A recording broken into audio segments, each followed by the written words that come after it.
चोपड्यात शेतकऱ्यांच्या हक्काच्या युरियाचा काळा बाजार उघड. मध्य प्रदेशात जाणारे खत जप्त. चोपडा तालुक्यातील शेतकऱ्यांसाठी विक्रीसाठी असलेले युरिया खत बेकायदेशीररित्या मध्य प्रदेशातील शेतकऱ्यांना विकले जात असल्याची माहिती बियाणे व खत निरीक्षक अविनाश खैरनार यांना मिळाली होती.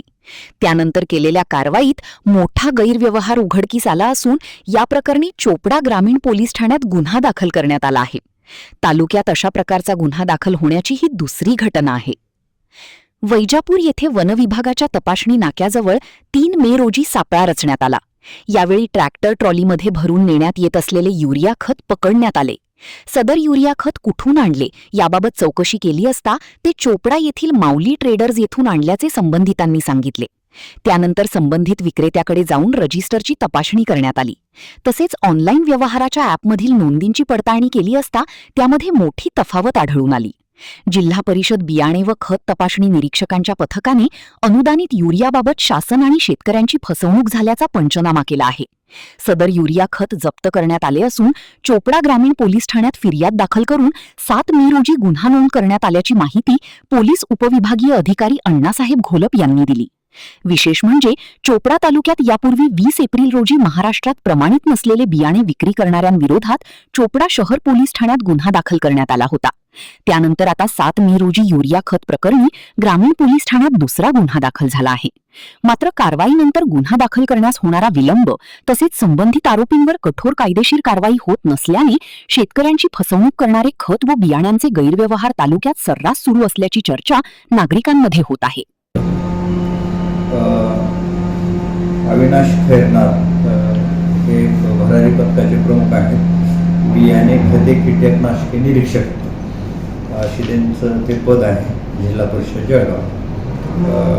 तर त्यांना अशी माहिती मिळाली होती की असं बेकायदेशीररित्या किंवा अनधिकृतरित्या युरिया हा चोपडा इथून मध्य प्रदेशामध्ये या परिसरातील शेतकऱ्याला विक्री होत आहे. त्याप्रमाणे त्यांनी ट्रॅप लावला. 3 तारखेला संध्याकाळी 6 वाजताच्या सुमारास वैजापूरच्या वन विभागाच्या टोल चेक नाक्याजवळ एक ट्रॅक्टर त्यांनी पकडला. त्याच्यामध्ये युरिया खत होतं. त्या चालकाला विचारपूस केली कुठून आणलं काय आणलं. तर त्यांनी ते माऊली ट्रेडर्स चोपडा या ठिकाणाहून आणल्याचं सांगितलं. त्यानंतर त्यांनी माऊली ट्रेडर्सला आले. त्याचे जे प्रोप्रायटर आहेत विवेक राजाराम पाटील यांच्याकडे त्या खताच्याबद्दल सगळी पूर्ण चौकशी केली. त्यांची जी ऑनलाईन सिस्टीम आहे त्या ऑनलाईन सिस्टीममधलं त्यांचं रेकॉर्ड चेक केलं तर त्याच्यामध्ये बरीचशी तफावत आली. एकंदरीत त्यांचं असं म्हणणं होतं की हे जे अनुदानित खत आहे ते महाराष्ट्रातील शेतकऱ्यासाठी आहे. ते शासन त्याच्यावर मोठी सबसिडी देतं. पण असं असताना सुद्धा त्यांनी रेकॉर्डवर वेगळ्या शेतकऱ्याच्या नावानं खत विक्री केली आणि प्रत्यक्षात वेगळ्या शेतकऱ्याला ते खत विकत होते. असं अनियमितता त्याच्यामध्ये दिसून आली. एकंदरीत त्यांनी पूर्ण चौकशांती त्यांना असं दिसून आलं की हे जे माऊली ट्रेडर्सचे मालक आहेत विवेक पाटील यांनी या अनुदानित युरियाच्या अनुषंगाने शासनाची आणि संबंधित शेतकऱ्याची फसवणूक केली. मग त्यांनी तसा पंचनामा केला आहे. ते खत जप्त केलेलं आहे आणि चोपडा ग्रामीण पोलीस स्टेशनला तशी रितसर फिर्याद दिली. त्याच्यावरून फसवणूक आणि इतर बाकीच्या कलमाखाली गुन्हा दाखल झाला. कितीचा मुद्देमाल होता सर? तो पूर्ण मुद्देमालाची आता किंमत तर नाही, परंतु एक ट्रॅक्टरवरून 47 गोणी 2.13 मेट्रिक टन असं ते खत होतं.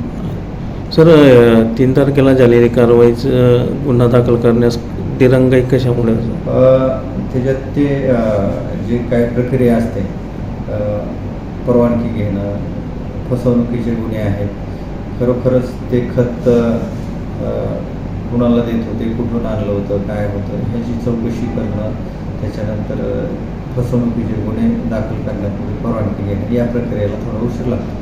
त्यांच्या गुन्हे दाखल झाले त्यांना काही अटक वगैरे करण्यात आलेले आहे? अजून अटक नाही झाली.